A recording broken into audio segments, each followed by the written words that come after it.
21장 13절에서 마지막 25절 말씀입니다. 구약성경 400페이지에 있습니다. 사사기 21장 13절에서 25절 말씀입니다. 온 회중이 림몬 바위에 있는 베냐민 자손에게 사람을 보내어 평화를 공포하게 하였더니 그때에 베냐민이 돌아온지라.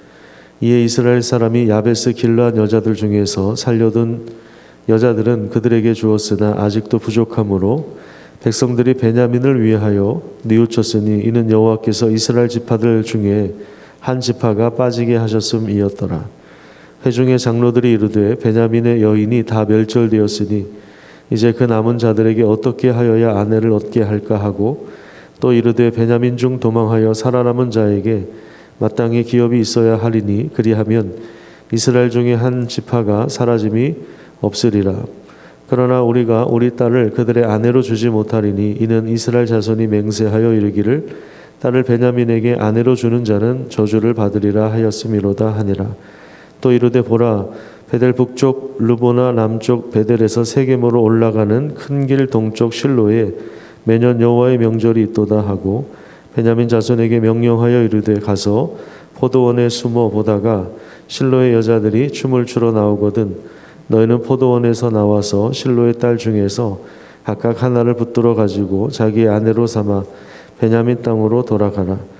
만일 그의 아버지나 형제가 와서 우리에게 시비하면 우리가 그에게 말하기를 청하건대 너희는 우리에게 은혜를 베풀어 그들을 우리에게 줄지니라. 이는 우리가 전쟁할 때에 각 사람을 위하여 그의 아내를 얻어주지 못하였고 너희가 자의로 그들에게 준 것이 아니니 너희에게 죄가 없을 것임이니라 하겠노라 하매 베냐민 자손이 그같이 행하여 춤추는 여자들 중에서 자기들의 숫자대로 붙들어 아내로 삼아 자기 기업에 돌아가서 성읍들을 건축하고 거기에 거주하였더라. 그때 이스라엘 자손이 그곳에서 각각 자기의 지파 자기의 가족에게로 돌아갔으니 곧 각기 그곳에서 나와서 자기의 기업으로 돌아갔더라. 25절을 같이 읽겠습니다. 그때에 이스라엘에 왕이 없으므로 사람이 각기 자기의 소견에 옳은 대로 행하였더라. 아멘. 오늘도 하나님과 동행하는 복된 날 되시기를 축복합니다. 사사기의 이제 마지막 장입니다. 그동안에 사사기를 우리가 함께 묵상하면서 사이클이 있다는 사실들을 말씀드렸죠. 이스라엘 백성들에게 하나님께서 평화를 가져다 주시면 백성들이 범죄합니다. 하나님을 떠나요. 우상을 섬깁니다. 그러면 이방 민족들이나 가나안 족속들에 의해서 고통을 받습니다. 압제를 당합니다. 신음합니다. 그러면 또 하나님께 부르짖고 또 하나님을 찾습니다. 힘들다고 하소연합니다. 그러면 하나님은 긍휼히 여겨주셔서 사사를 보내주시고 구원자를 보내주셔서 다시 이스라엘의 평화를 가져다 주십니다. 또 그 평화로운 시대가 지속이 되면 또 타락하고 그러면 또 압제를 당하고 그럼 또 부르짖고 이런 사이클이 무려 한 16번 정도가 이렇게 계속해서 나오는 것입니다. 그런데 이 사이클이 지나오면서 점점 더 나라가 발전하고 하나님 보시기에 아름다운 나라가 되는 그런 상승곡선을 그리는 것이 아니라 이 사이클이 계속해서 하강곡선을 그리고 있어서 사사기 마지막에 나오는 그 사건이 얼마나 그 비참한가를 분명하게 보여주고 있습니다. 그래서 사사기 19장과 20장과 21장을 묶어서 봐야 되는데 율법이 가려진 시대, 각 다 자기가 기준이 되고 자기 소견에 옳은 대로 행하는 그러한 시대에 결국에 그 약자, 한마디 말도 못하고 죽은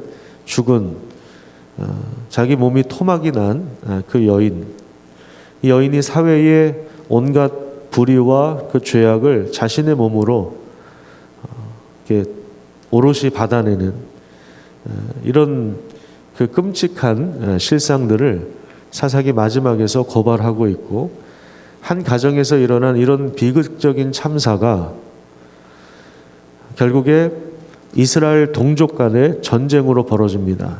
그래서 40만 명의 엄청난 사람들이 모여서 베냐민 지파를 완전히 진멸을 합니다. 하나님께서 그냥 치라고는 하셨는데 거기에 더해서 더 감정을 실어서 완전히 진멸을 해버려요. 그래서 또 그 과정에서 우리가 딸들을 주지 말자, 자기들끼리 또 서약을 해요. 서원을 합니다.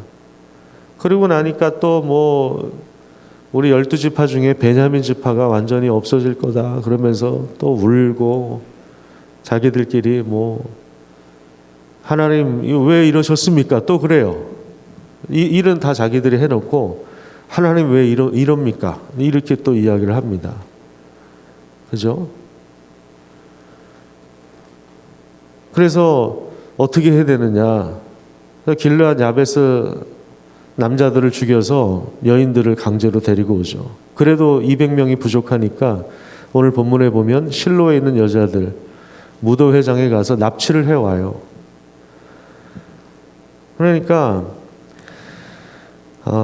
이 잘못된 행실을 덮기 위해서 또 다른 잘못한 일들을 자행하는 그런 영적으로도 그렇고 도덕적으로도 그렇고 무감각하고 몰지각한 일이 계속해서 벌어지고 있는 거예요. 자신의 잘못을 덮기 위해 또 다른 잘못을 자행하는 그런 일들이 반복되고 있는 것입니다.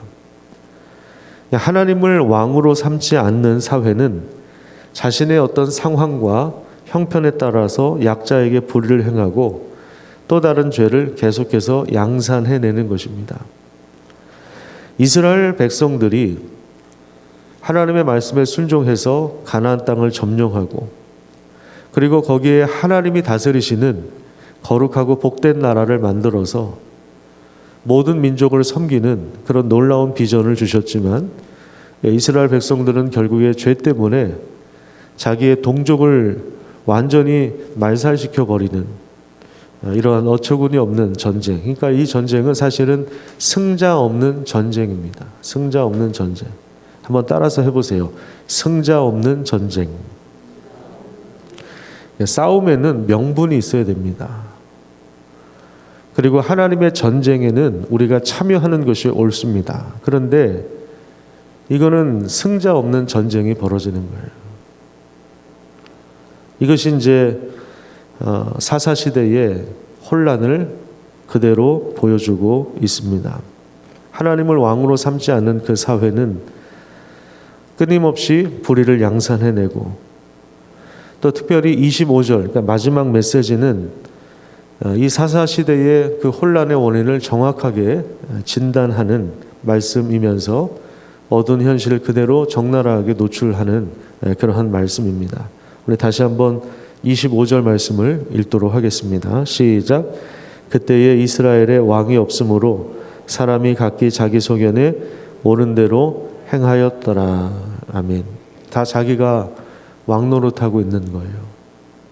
왕이신 하나님을 인정하지 않을 때 다 자기가 주인 노릇하려고 하고 왕 노릇하려고 하고 자기 마음대로 하려고 하고 가정에서도 그렇고 교회에서도 그렇고 공동체 안에서도 그렇고 사회에서도 그렇고 지도자들이 그렇고 나라가 그렇고 그러면 어떤 세상이 펼쳐지겠습니까?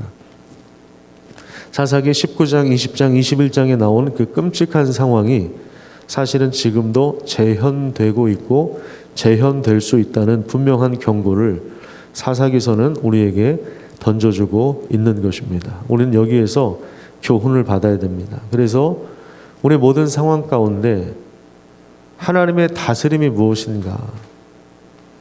내 마음에 들지 않는다 할지라도 내 뜻대로 되지 않는다 할지라도 하나님의 다스림이 무엇인가를 우리가 기도하고 또 생각하고 분별하면서 하나님의 선한 지혜를 구해야 하는 것입니다.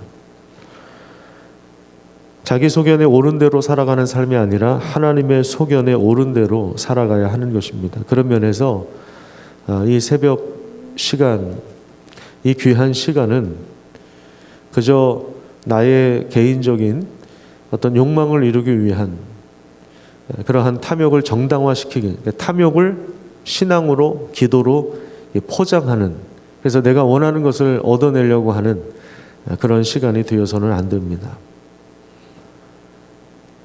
이 새벽 시간은 하나님의 마음에 우리 마음을 맞추는 시간이어야 합니다. 그렇지 않으면 우리도 마찬가지예요. 자기 소견에 옳은 대로 살아갈 수밖에 없는 거예요. 하나님이 기준이 아니라 내가 기준이고, 내 상황에 따라서 기준이 수시로 바뀌는 이런 행태가 일어나게 되는 것입니다. 혼란스러운 세상에 예수 그리스도를 보내신 하나님의 은혜를 기억하고 그 능력 안에 거하시기를 축복합니다. 주 예수 나신 밤에 그 얼굴 광채가 세상빛이 되었네. 우리가 찬양했던 대로 예수 그리스도만이 세상을 환하게 비출 수 있고 어둠을, 그 죄악을 밝힐 수 있다는 사실들을 우리가 기억하면서 오늘도 예수님을 믿고 그 믿음 가지고 살아가시기를 축복합니다. 기도하겠습니다.